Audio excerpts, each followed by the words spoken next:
En tiempos de confusión y engaño, cuando falsos profetas se levantan y doctrinas distorsionadas se esparcen como fuego, hay una verdad que permanece firme: la doctrina del santuario. ¿Qué representa el santuario de Israel? ¿Cómo se conecta con el santuario celestial? ¿Por qué Satanás está tan empeñado en atacar esta enseñanza en los últimos días? En este vídeo vamos a explorar el profundo significado del santuario, desde el tabernáculo en el desierto hasta el ministerio de Cristo en el cielo. Veremos cómo esta verdad ha sido preservada por generaciones, y por qué hoy más que nunca debemos aferrarnos a ella. Prepárate para descubrir cómo el enemigo intenta disfrazar el error con pasajes bíblicos mal aplicados, y cómo tú puedes permanecer firme en la verdad revelada por Dios. No te pierdas esta revelación que puede fortalecer tu fe y abrir tus ojos a la batalla espiritual que se libra en este mismo momento. Es claro que nuestro adversario, Satanás, tratará de conmover la fe del pueblo de Dios en la doctrina del santuario en estos últimos días. El Salvador predijo que en los últimos días aparecerían falsos profetas que arrastrarían a discípulos tras sí, y también que los que en ese tiempo de peligro debieran permanecer fieles a la verdad que está especificada en el libro del Apocalipsis, tendrían que enfrentarse con errores doctrinales tan sutiles que, de ser posible, engañarían a los mismos escogidos. Dios hará que todo sentimiento verdadero prevalezca. Satanás puede jugar hábilmente el juego de la vida con muchas almas, y actúa de la manera más disimulada y engañosa para arruinar la fe del pueblo de Dios y desanimarlo. Obra hoy como lo hizo en el cielo, para dividir al pueblo de Dios en la última etapa de la historia de esta tierra. Busca crear disensión, suscitar contención y discusión y quitar, si fuera posible, los antiguos hitos de verdad confiados al pueblo de Dios. Trata de que parezca como que el Señor se contradice a sí mismo. Cuando Satanás se presenta como ángel de luz, atrapa almas en sus redes engañándolas. Hombres que pretenden haber sido enseñados por Dios adoptarán teorías falaces, y al enseñarlas adornarán de tal manera esas falacias que disimularán los engaños satánicos. De esa manera Satanás se introducirá como ángel de luz y tendrá la oportunidad de presentar sus amenas fábulas. Tendremos que enfrentar a esos falsos profetas. Se esforzarán por engañar a muchos, induciéndolos a aceptar falsas teorías. Muchos pasajes de las Escrituras serán tan mal aplicados que en apariencia esas teorías engañosas estarán basadas en las palabras que Dios ha hablado. Se apropiarán de la preciosa verdad para sostener y establecer el error.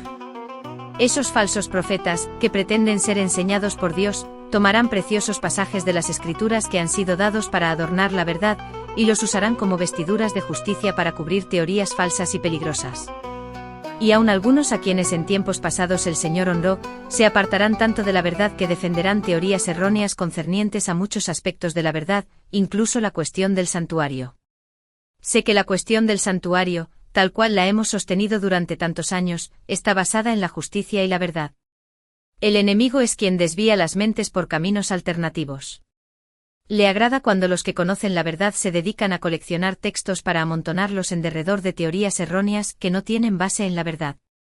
Los pasajes de la Escritura así empleados están mal aplicados, no fueron dados para sostener el error sino para fortalecer la verdad.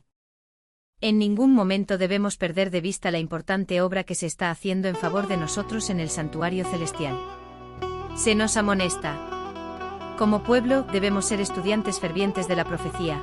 No debemos descansar hasta que entendamos claramente el tema del santuario, el cual está expuesto en las visiones de Daniel y de Juan. Este asunto arroja gran luz sobre nuestra posición y nuestra obra actual, y nos da una prueba irrefutable de que Dios nos ha dirigido en nuestra experiencia pasada.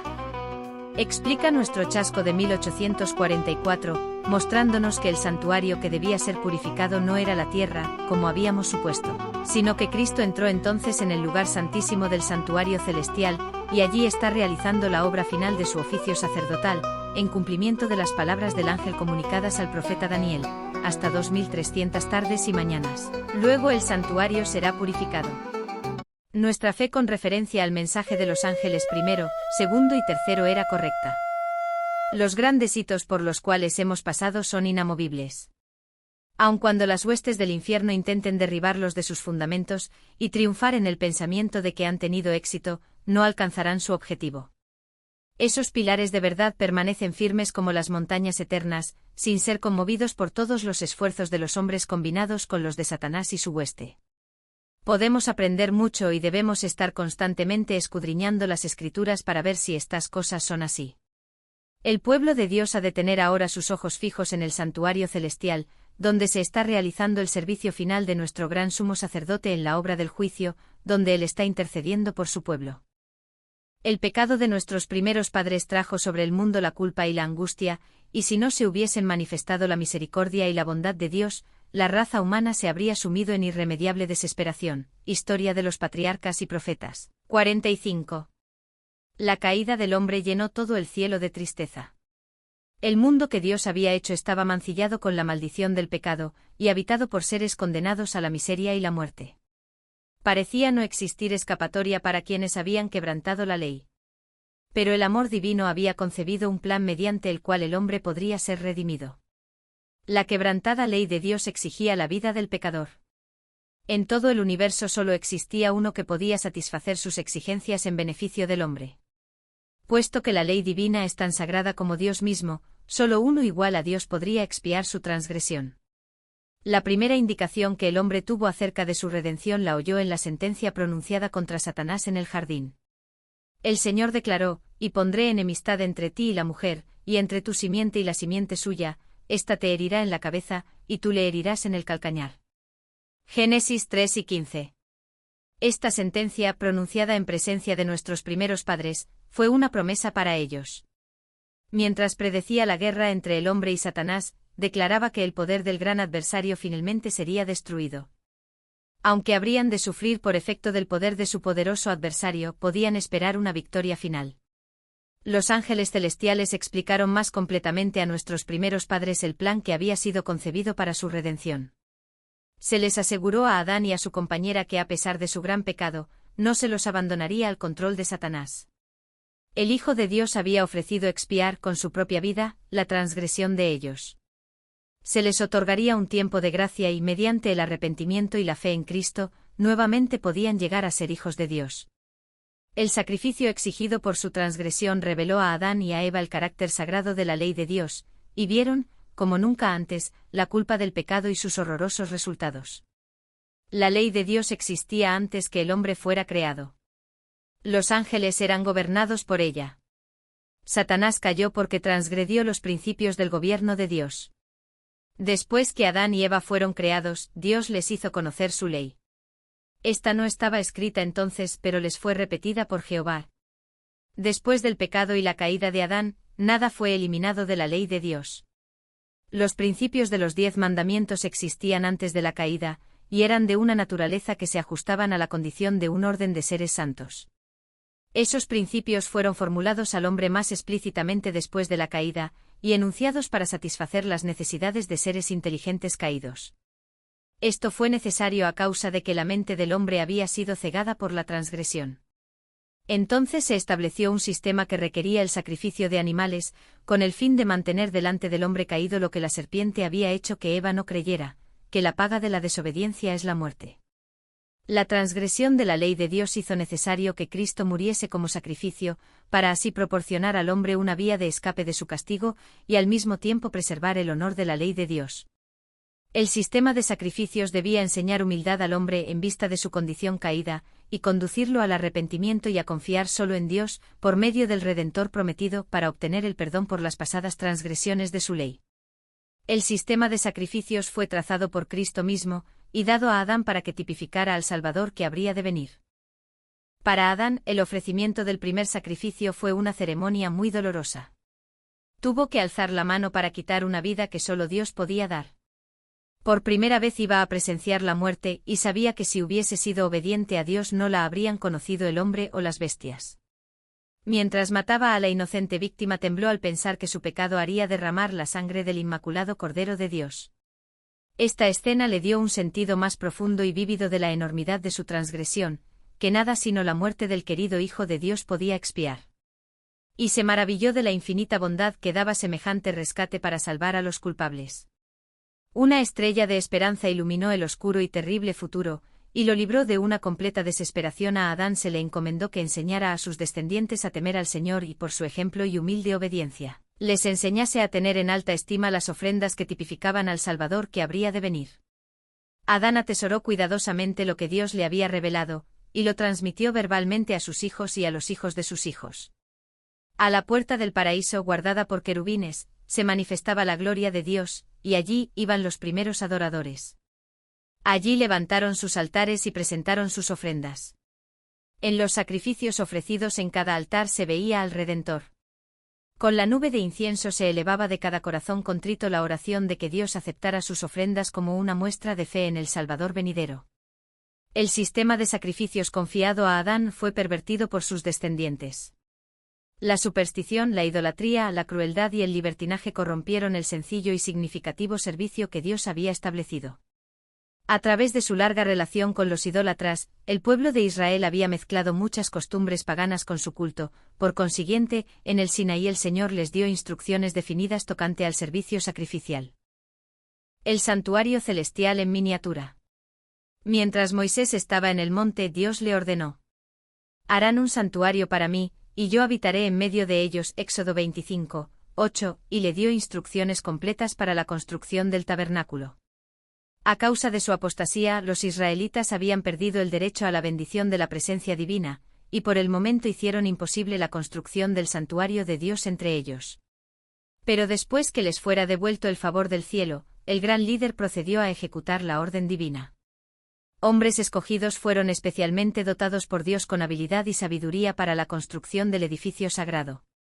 Dios mismo dio a Moisés el plano de esa estructura, con instrucciones detalladas acerca de su tamaño y forma, los materiales que debían emplearse y todos los objetos y muebles que debía contener. Los 2 lugares santos hechos a mano habían de ser figura del verdadero, figuras de las cosas celestiales, Hebreos 9 y 24-23, una representación en miniatura del templo celestial donde Cristo, nuestro gran sumo sacerdote, después de ofrecer su vida como sacrificio, habría de ministrar en favor de los pecadores. Dios presentó ante Moisés en el monte una visión del santuario celestial, y le ordenó que hiciera todas las cosas de acuerdo con el modelo que se le había mostrado. Todas estas instrucciones fueron escritas cuidadosamente por Moisés, quien las comunicó a los líderes del pueblo. Para la construcción del santuario fue necesario hacer grandes y costosos preparativos, se requería una gran cantidad de los materiales más preciosos y caros, no obstante, el Señor solo aceptó ofrendas voluntarias. Di a los hijos de Israel que tomen para mi ofrenda, de todo varón que la diere de su voluntad, de corazón, tomaréis mi ofrenda. Éxodo 25, 2. Tal fue la orden divina que Moisés repitió a la congregación. La devoción a Dios y un espíritu de sacrificio fueron los primeros requisitos para construir la morada del Altísimo. Todo el pueblo respondió unánimemente. Y vino todo varón a quien su corazón estimuló, y todo aquel a quien su espíritu le dio voluntad, con ofrenda a Jehová para la obra del tabernáculo de reunión, y para toda su obra, y para las sagradas vestiduras. Vinieron así hombres como mujeres, todos los voluntarios de corazón, y trajeron cadenas y zarcillos, anillos y brazaletes y toda clase de joyas de oro, y todos presentaban ofrenda de oro a Jehová. Todo hombre que tenía azul, púrpura, carmesí, lino fino, pelo de cabras, pieles de carneros teñidas de rojo o pieles de tejones, lo traía. Todo el que ofrecía ofrenda de plata o de bronce traía a Jehová la ofrenda, y todo el que tenía madera de acacia la traía para toda la obra del servicio. Además todas las mujeres sabias de corazón hilaban con sus manos, y traían lo que habían hilado, azul, púrpura, carmesí o lino fino. Y todas las mujeres cuyo corazón las impulsó en sabiduría hilaron pelo de cabra. Los príncipes trajeron piedras de ónice y las piedras de los engastes para el efod y el pectoral, y las especias aromáticas y el aceite, para el alumbrado, y para el aceite de la unción, y para el incienso aromático. Éxodo 35, 21-28. Mientras se llevaba a cabo la construcción del santuario, el pueblo, ancianos, jóvenes, adultos, mujeres o niños, continuó trayendo sus ofrendas hasta que los encargados de la obra vieron que ya tenían lo suficiente, y aún más de lo que podrían usar. Y Moisés hizo proclamar por todo el campamento: ningún hombre ni mujer haga más para la ofrenda del santuario. Así se le impidió al pueblo ofrecer más. Éxodo 36, 6. Como advertencia para las futuras generaciones se registraron las murmuraciones de los israelitas y cómo Dios castigó sus pecados. Y son un ejemplo digno de imitar su devoción, celo y liberalidad. Todo el que ama el culto de Dios y aprecia la bendición de su santa presencia mostrará el mismo espíritu de sacrificio en la preparación de una casa donde él pueda reunirse con ellos. Deseará traer al Señor una ofrenda de lo mejor que posea. La casa que se construya para Dios no debe quedar endeudada, pues con ello Dios sería deshonrado. Debiera darse voluntariamente una cantidad suficiente para llevar a cabo la obra, para que los que la construyen puedan decir: no traigan más ofrenda. El tabernáculo fue construido desarmable, de modo que los israelitas pudieran llevarlo en su peregrinaje. Por consiguiente era pequeño, de solo 55 pies de largo por 18 de ancho y de alto. No obstante, era una construcción magnífica. La madera que se empleó en la construcción y en sus muebles era de acacia, la menos susceptible al deterioro de todas las que había en el Sinaí. Las paredes consistían en tablas colocadas verticalmente, fijadas en basas de plata y aseguradas por columnas y travesaños, y todo estaba cubierto de oro, lo cual hacía aparecer al edificio como de oro macizo. El techo estaba formado de 4 juegos de cortinas, el de más adentro era de lino torcido azul, púrpura y carmesí, y querubines de obra primorosa. Éxodo 26, 1, los otros 3 eran de pelo de cabras, de cueros de carnero teñidos de rojo y de cueros de tejones, respectivamente, arreglados de tal manera que ofrecían completa protección. La estructura estaba dividida en 2 secciones mediante una bella y rica cortina, o velo, suspendida de columnas doradas, y una cortina semejante a la anterior cerraba la entrada de la primera sección. Tanto estos velos como la cubierta interior que formaba el cielo raso, eran de los más magníficos colores, azul, púrpura y escarlata bellamente combinados, y tenían, recamados con hilos de oro y plata, querubines que representaban la hueste de los ángeles asociados con la obra del santuario celestial, y que son espíritus ministradores del pueblo de Dios en la tierra. La tienda sagrada estaba colocada en un espacio abierto llamado atrio, rodeado por cortinas de lino fino que colgaban de columnas de bronce. La entrada a este recinto se hallaba en el extremo oriental. Estaba cerrada con cortinas de riquísima tela hermosamente trabajadas, aunque inferiores a las del santuario. Como estas cortinas del atrio eran solo de la mitad de la altura de las paredes del tabernáculo, el edificio podía verse perfectamente desde afuera. En el atrio y cerca de la entrada, se hallaba el altar de bronce del holocausto. En este altar se consumían todos los sacrificios que debían ofrecerse por fuego al Señor, y sobre sus cuernos se rociaba la sangre expiatoria. Entre el altar y la puerta del tabernáculo estaba la fuente, también de bronce, hecha con los espejos donados voluntariamente por las mujeres de Israel. En la fuente los sacerdotes debían lavarse las manos y los pies cada vez que entraban en el departamento santo, o cuando se acercaban al altar para ofrecer un holocausto al Señor. En el primer departamento, o lugar santo, estaban la mesa para el pan de la proposición, el candelero o la lámpara y el altar del incienso. La mesa del pan de la proposición estaba al norte. Así como su cornisa decorada, estaba revestida de oro puro. Sobre esa mesa los sacerdotes debían poner cada sábado 12 panes, arreglados en 2 pilas y rociados con incienso. Por ser santos, los panes que se quitaban debían ser comidos por los sacerdotes. Al sur estaba el candelero de 7 brazos, con sus 7 lámparas. Sus brazos estaban decorados con flores exquisitamente labradas y parecidas a lirios. El conjunto estaba hecho de una pieza sólida de oro. Como no había ventanas en el tabernáculo, las lámparas nunca se extinguían todas al mismo tiempo, sino que ardían día y noche. Exactamente frente al velo que separaba el lugar santo del lugar santísimo, y de la inmediata presencia de Dios, estaba el altar de oro del incienso. Sobre ese altar el sacerdote debía quemar incienso todas las mañanas y todas las tardes, sobre sus cuernos se aplicaba la sangre de la víctima de la expiación, y en el gran día de la expiación era rociado con sangre.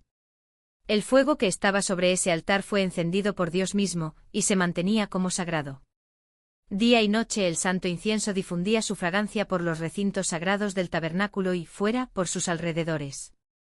Más allá del velo interior estaba el lugar santísimo, centro del servicio de expiación e intercesión, el cual constituía el eslabón que unía el cielo y la tierra. En este departamento estaba el arca, que era un cofre de madera de acacia, recubierto de oro por dentro y por fuera, y que tenía una cornisa de oro encima. Era el repositorio de las tablas de piedra, en las cuales Dios mismo había grabado los 10 mandamientos. Por consiguiente se lo llamaba Arca del Testamento de Dios, o Arca de la Alianza, puesto que los 10 mandamientos eran la base de la alianza hecha entre Dios e Israel. La cubierta del arca sagrada se llamaba propiciatorio. Estaba hecha de una sola pieza de oro, y encima tenía 2 querubines de oro, uno en cada extremo. Un ala de cada ángel se extendía hacia arriba, mientras la otra permanecía plegada sobre el cuerpo, ver Ezequiel 1 y 11, en señal de reverencia y humildad. La posición de los querubines, con la cara vuelta el uno hacia el otro y mirando reverentemente hacia abajo sobre el arca, representaba la reverencia con la cual la hueste celestial mira la ley de Dios y su interés en el plan de la redención. Encima del propiciatorio estaba la sequina, o manifestación de la presencia divina, y desde en medio de los querubines Dios hacía conocer su voluntad. A veces los mensajes divinos eran comunicados al sumo sacerdote mediante una voz que salía de la nube. Otras veces caía una luz sobre el ángel de la derecha, para indicar aprobación o aceptación, o una sombra o nube descansaba sobre el ángel de la izquierda, para revelar desaprobación o rechazo. La ley de Dios, guardada como reliquia dentro del arca, era la gran regla de justicia y juicio. Esa ley determinaba la muerte del transgresor, pero encima de la ley estaba el propiciatorio, donde se revelaba la presencia de Dios y desde el cual, en virtud de la expiación, se otorgaba perdón al pecador arrepentido. Así, en la obra de Cristo en favor de nuestra redención, simbolizada por el servicio del santuario, la misericordia y la verdad se encontraron, la justicia y la paz se besaron. Salmos 85, 10. No hay palabras que puedan describir la gloria de la escena que se veía dentro del santuario, las paredes doradas reflejando la luz de los candeleros de oro, los brillantes colores de las cortinas ricamente bordadas con sus relucientes ángeles, la mesa y el altar del incienso refulgentes de oro, y más allá del segundo velo el arca sagrada, con sus querubines místicos, y sobre ella la santa sequina, manifestación visible de la presencia de Jehová, pero todo eso era apenas un pálido reflejo de las glorias del templo de Dios en el cielo, el gran centro de la obra de redención en favor del hombre. Se necesitó alrededor de medio año para construir el tabernáculo. Cuando se terminó, Moisés examinó toda la obra de los constructores, comparándola con el modelo que se le enseñó en el monte y con las instrucciones que había recibido de Dios.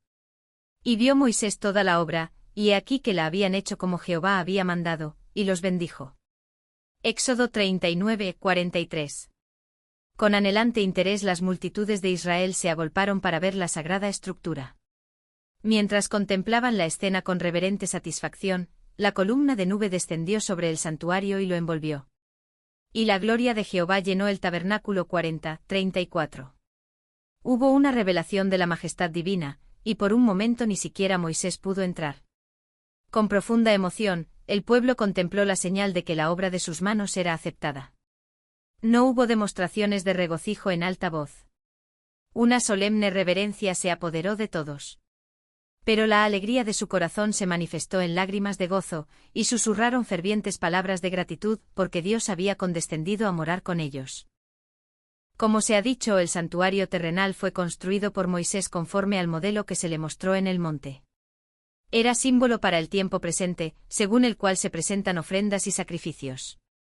Los dos lugares santos eran figuras de las cosas celestiales. Cristo, nuestro gran sumo sacerdote, es el ministro del santuario, y de aquel verdadero tabernáculo que levantó el Señor, y no el hombre. Hebreos 9, 9, 23, 8, 2.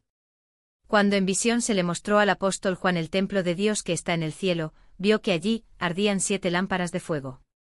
Vio también a un ángel que tenía un incensario de oro, y se le dio mucho incienso para añadirlo a las oraciones de todos los santos, sobre el altar de oro que estaba delante del trono. Apocalipsis 4, 5, 8, 3.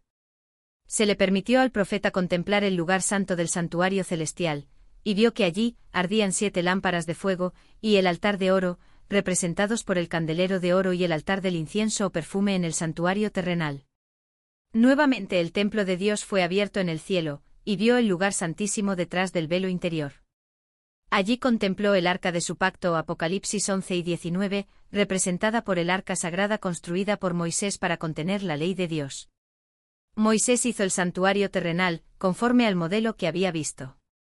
Pablo declara que el tabernáculo y todos los vasos del ministerio, después de haber sido hechos, eran símbolos de las cosas celestiales. Hechos 7 y 44, Hebreos 9 y 21, 23. Y Juan dice que vio el santuario celestial. Ese santuario en el cual Jesús oficia en favor de nosotros, es el gran original, del cual el santuario construido por Moisés era una copia. Ningún edificio terrenal podría representar la grandeza y la gloria del templo celestial, la morada del Rey de Reyes, donde millares de millares le sirven y millones de millones están delante de él. Daniel 7 y 10. De ese templo henchido de la gloria del trono eterno, donde los serafines, sus guardianes resplandecientes, se cubren el rostro en adoración. Sin embargo, las verdades importantes acerca del santuario celestial y de la gran obra que allí se efectúa en favor de la redención del hombre debían enseñarse mediante el santuario terrenal y sus servicios. Después de su ascensión, nuestro Salvador iba a principiar su obra como nuestro sumo sacerdote. El apóstol Pablo dice: no entró Cristo en el santuario hecho de mano, figura del verdadero, sino en el mismo cielo para presentarse ahora por nosotros ante Dios. Hebreos 9 y 24. Como el ministerio de Cristo iba a consistir en dos grandes divisiones, ocupando cada una un periodo de tiempo y teniendo un sitio distinto en el santuario celestial, asimismo la ministración típica consistía en el servicio diario y el anual, y a cada uno de ellos se dedicaba una sección del tabernáculo. Como Cristo después de su ascensión, compareció ante la presencia de Dios para ofrecer su sangre en beneficio de los creyentes arrepentidos, así, en el servicio diario, el sacerdote rociaba la sangre del sacrificio en el lugar santo en favor de los pecadores. Aunque la sangre de Cristo habría de librar al pecador arrepentido de la condenación de la ley, no anularía el pecado, este quedaría registrado en el santuario hasta la expiación final. Así en el tipo, la sangre de la víctima quitaba el pecado del arrepentido, pero quedaba en el santuario hasta el día de la expiación. En el gran día del juicio final los muertos han de ser juzgados por las cosas que están escritas en los libros, según sus obras. Apocalipsis 8 y 12. Entonces, en virtud de la sangre expiatoria de Cristo, los pecados de todos los que se hayan arrepentido sinceramente serán borrados de los libros celestiales. En esta forma el santuario será liberado, o limpiado, de los registros del pecado. En el tipo, esta gran obra de expiación, o el acto de borrar los pecados, estaba representada por los servicios del día de la expiación, o sea, la purificación del santuario terrenal por medio de la eliminación de los pecados que lo habían manchado, en virtud de la sangre de la víctima. Así como en la expiación final los pecados de los arrepentidos han de borrarse de los registros celestiales, para no ser ya recordados, en el tipo terrenal eran enviados al desierto y separados para siempre de la congregación. Puesto que Satanás es el originador del pecado, el instigador directo de todos los pecados que causaron la muerte del Hijo de Dios, la justicia exige que Satanás sufra el castigo final. La obra de Cristo en favor de la redención del hombre y la purificación del pecado del universo se concluirá quitando el pecado del santuario celestial y colocándolo sobre Satanás, quien sufrirá el castigo final. Así en el servicio típico el ciclo anual del ministerio se completaba con la purificación del santuario y la confesión de los pecados sobre la cabeza del macho cabrío, símbolo de Azazel. De este modo en el servicio del tabernáculo, y en el del templo que posteriormente ocupó su lugar, se enseñaba diariamente al pueblo las grandes verdades relativas a la muerte y al ministerio de Cristo, y una vez al año sus pensamientos eran llevados hacia los acontecimientos finales de la gran controversia entre Cristo y Satanás, la purificación final del universo del pecado y los pecadores. Elección divina de los sacerdotes. Dios apartó a la tribu de Leví para el servicio del santuario, en lugar del primogénito de cada familia. El sacerdocio fue exclusivo para la familia de Aarón.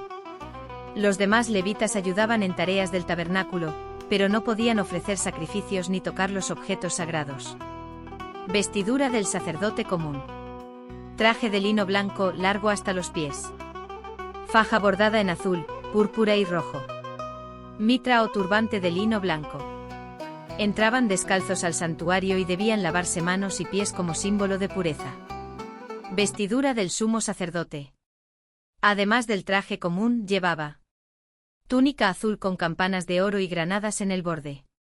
Efod de colores y oro con piedras de ónice en los hombros grabadas con los nombres de las tribus.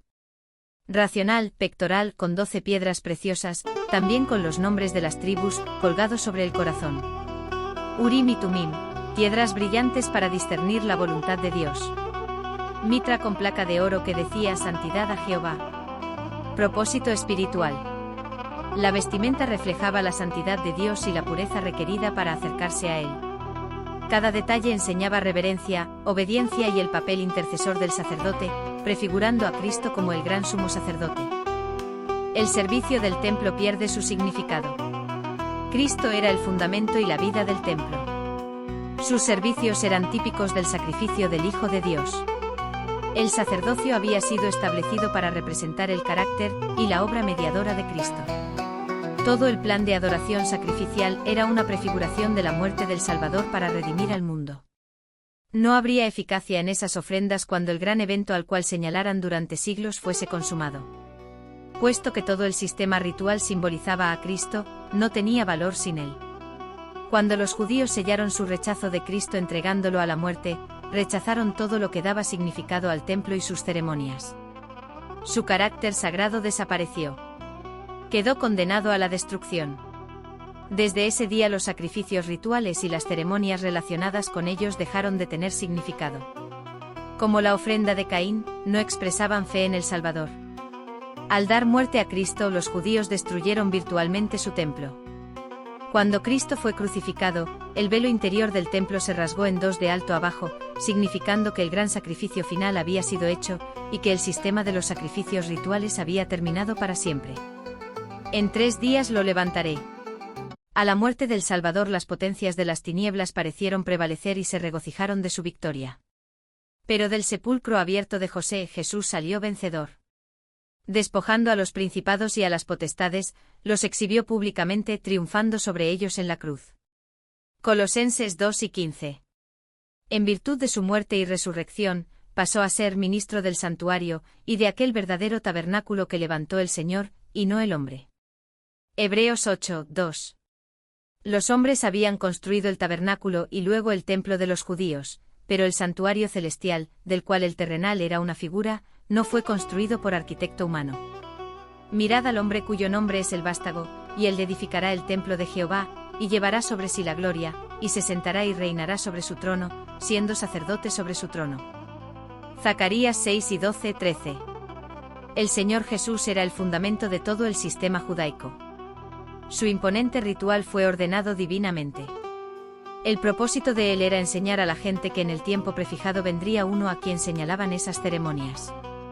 Al apartarse de Dios, los judíos perdieron en gran medida la visión de lo que enseñaba el servicio ritual. Ese ritual había sido instituido por Cristo mismo. En todas sus partes era un símbolo de él, y había sido llenado de vitalidad y belleza espiritual.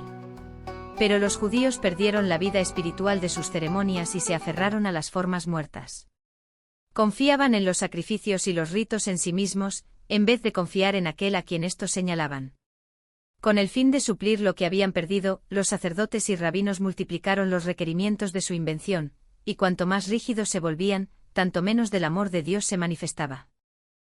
El santuario es más que historia. Es el corazón del mensaje de salvación. El sistema de sacrificios que apuntaba a Cristo ya pasó, pero nuestros ojos se dirigen ahora al verdadero sacrificio, Jesús, el Cordero de Dios que quita el pecado del mundo. El sacerdocio terrenal cesó, pero ahora miramos al mediador del nuevo pacto, al que entró una vez y para siempre en el lugar santísimo por su propia sangre, obteniendo eterna redención. Hebreos 9:12. Aunque el santuario celestial y nuestro gran sumo sacerdote son invisibles a los ojos humanos, no estamos solos. Jesús sigue ministrando por nosotros y por medio de su Espíritu, continúa siendo el ministro de su Iglesia en la tierra. Hebreos 7:25. No hay interrupción en nuestra comunión, ni disminución de poder. Al contrario, tenemos acceso directo al trono de gracia. No permitas que el enemigo te robe esta verdad. Estudia, ora y comparte este mensaje. Si este vídeo te ha bendecido, dale like, suscríbete y compártelo con alguien que necesita conocer el verdadero ministerio de Cristo. Nos vemos en el próximo vídeo, donde seguiremos descubriendo las verdades que transforman vidas.